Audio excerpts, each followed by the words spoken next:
आगामी 2027 उत्तर प्रदेश विधानसभा चुनाव को देखते हुए सनातन प्रजातंत्र दल ने अपनी संगठनात्मक गतिविधियां तेज कर दी हैं।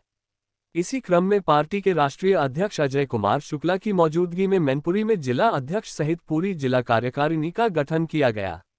इस अवसर पर अजय कुमार शुक्ला ने कहा कि उनकी पार्टी 2027 के विधानसभा चुनाव में प्रदेश की सभी 403 सीटों पर चुनाव लड़ने की तैयारी कर रही है और इसके लिए संगठन विस्तार का अभियान शुरू कर दिया गया है।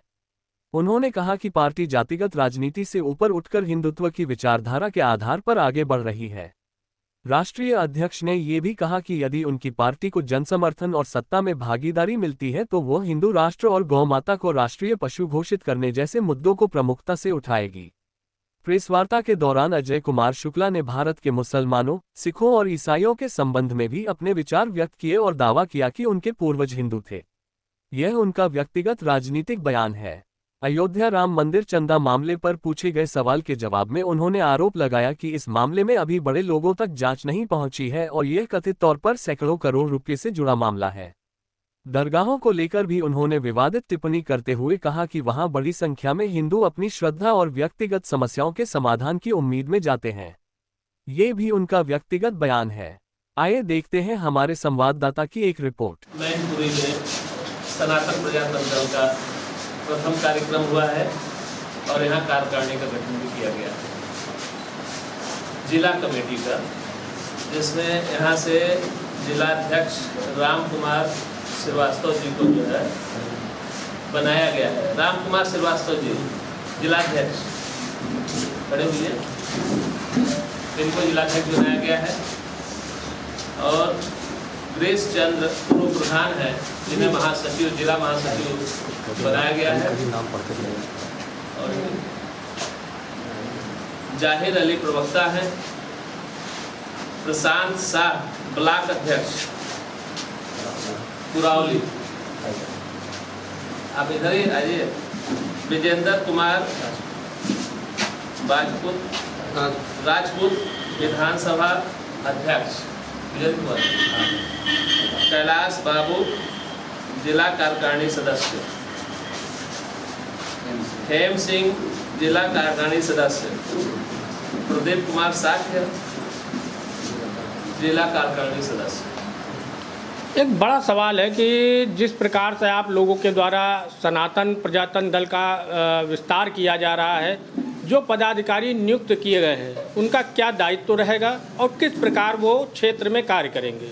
हमारे पार्टी का सनातन प्रजातंत्र दल का मुख्य उद्देश्य ही यह है, जो हमने यहाँ कार्यकारिणी का गठन किया हुआ है कि अभी में जो लोग अपने को सनातनी, जो लोग अपने को भारतीय, जो लोग अपने को हिंदुत्व या हिंदू समझते हैं, वो सब लोग सपोर्ट करेंगे।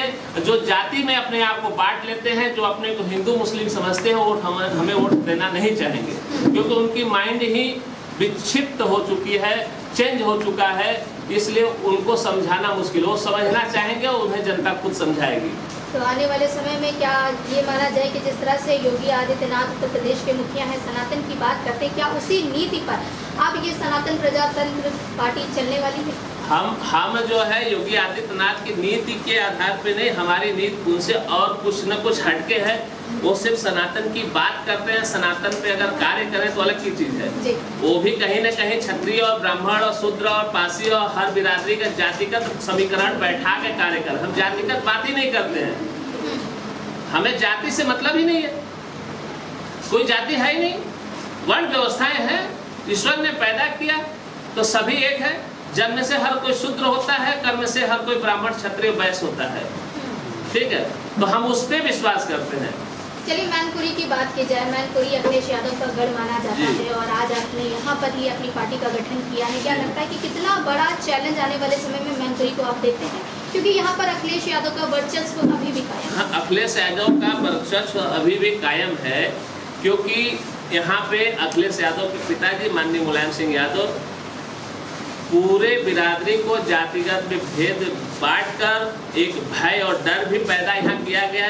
जातिगत बिरादरी में कहीं न कहीं उन लोगों से जाकर मिलिए तो यही बताएंगे कि हम लोगों की मजबूरी है सपा को वोट देना, इसलिए वो लोग वोट देते हैं। जिस दिन एक एक व्यक्ति का अगर आज इतने लोगों का इच्छा हुआ कि मुझे सनातन से जुड़ के सनातन की तरह काम करना है, और इतने लोगों में से अगर 25% अगर लोगों के दिमाग में फिट हो जाएगा कि मुझे जाति के पीछे नहीं भागना है, मुझे समाज के पीछे भागना है, सनातन के पीछे भागना है, कोई आपको हरा नहीं सकता है।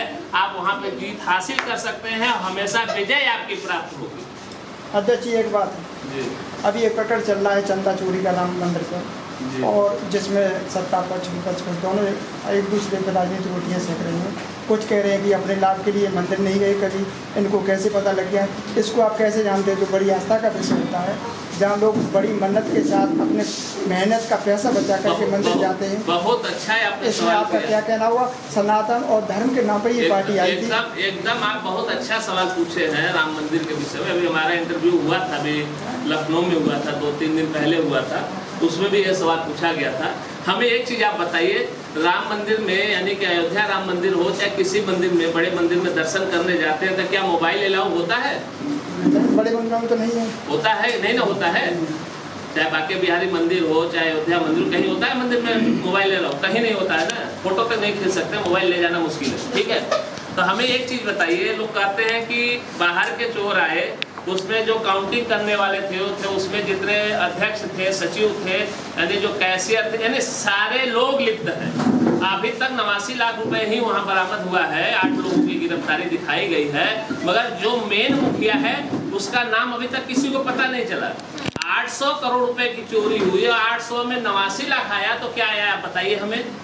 दूसरी बात, सीसीटीवी वहाँ हर चप्पे पे लगे हैं। इतनी बड़ी चोरी होगी, सीसीटीवी में फुटेज ही नहीं आया। इसका मतलब क्या है? मंदिर प्रबंधक के जितने कर्मचारी हैं सब उसमें लिप्त हैं। यहाँ तक कि जो इसमें सत्ता प्रतिपक्ष में जो सत्ता में सरकार है, कहीं न कहीं सत्ता की सरकार को सारी घटनाओं का अंदर से पहले से पता रहा है।